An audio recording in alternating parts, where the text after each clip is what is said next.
Hello বন্ধুরা, আমি অনু। Update with অনু চ্যানেলে তোমাদের স্বাগত। আমি চলে এসেছি কথা সিরিয়ালের আপডেট নিয়ে। কথা সিরিয়ালে তো দেখা যাচ্ছে যে এবির ভালোবাসায় আমাদের কথার কোমরের ব্যথা কিন্তু কমে। অন্যদিকে সিমরান এসে পৌঁছে গেছে অঙ্কিতের রুমে।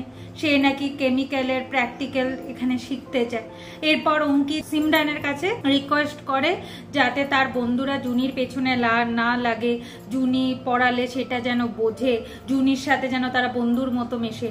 সিমরান বলে জুনি ভালো না, জুনি ভালো পড়াতে পারে না, তাই তার বন্ধুরা এরকম করে, জুনির নামে নিন্দা করতে থাকে। জুনি সেটা বাইরের থেকে দেখে আর ভাবে আর কষ্টও পায় সিমরান আর অঙ্কিতকে কাছাকাছি আসতে দেখে। এরপর জুনি চলে যায় তার নিজের রুমে, থাকে যে যা হচ্ছে সেটা ঠিক হচ্ছে না। এরপর কথা ওই রুমে আসে, জুনি কথাকে সমস্ত কিছু খুলে বলে। অঙ্কিত জুনিকে বুঝাতে এলে জুনি অঙ্কিতকে বলে দেয় যে অঙ্কিত তার সাথে আজকে খুব খারাপ ব্যবহার করেছে, এইটা না করলেও পারতো।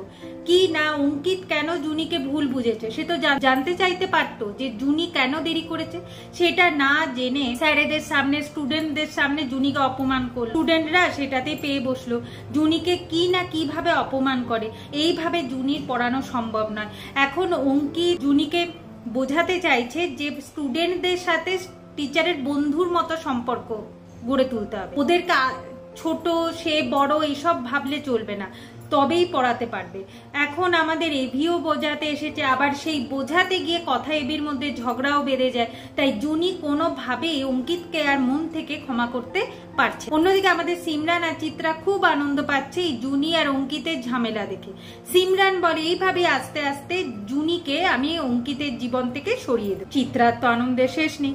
অন্যদিকে গুহবাড়িতে ঠিক হয়েছে যে চিত্রা রান্নাঘরে আর অন্য কোনো ঘরে ঢুকতে পারবে। মিহির বোঝাতে এলে মিহিরের কোনো কথা তার বাবা মা শোনে না, বলে কিনা এর পেছনে মিহিরেরও হাত আছে।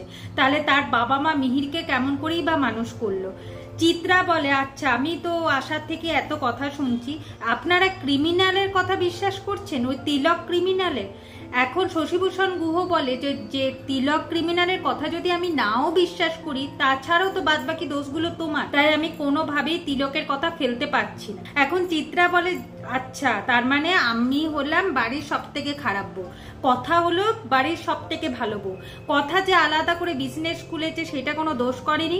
এবি বলে কথা তার নিজের স্বপ্ন পূরণ করেছে, তোমার মতো ক্রিমিনালের কোনো কাজ করেনি। অন্যদিকে চিত্রার ছেলে জানিয়ে দিয়েছে রান্নাঘরে যদি তার মা কোনো খাবার বানায় সে মুখে তুলবে না, কারণ তাতে এই বাড়ির ক্ষতি হতে পারে। সে তো কাউকে মেরে ফেলতেও চাইতে পারে। এখন চিত্রা তো চলে যায় নিজের ঘরে। অর্ণা এখন সবাইকে বুঝাতে থাকে যে তার মা এত খারাপ না, তার মা এই কাজটা করতে পারে। কিন্তু অর্ণার কথা কেউই আর শোনে না, কারণ সে তো এখনো অব্দি তার মাকে চিনেই উঠতে পারলো না, মায়ের প্রতি তার অন্ধ ভালোবাসা। কথা ভাবে যে এই ঝামেলাটাকে আমি মিটাবো কিভাবে। কোনোদিন কি গুহবাড়ি থেকে এই ঝামেলা মিটবে না? এভাবেই আজকের পর্বটা শেষ হয়ে যাচ্ছে। আশা করি আজকের পর্বটা তোমাদের ভালো লাগবে। ভিডিওটা ভালো লাগলে লাইক, শেয়ার ও সাবস্ক্রাইব করে দিও। ভিডিওটা দেখবার জন্য অসংখ্য ধন্যবাদ।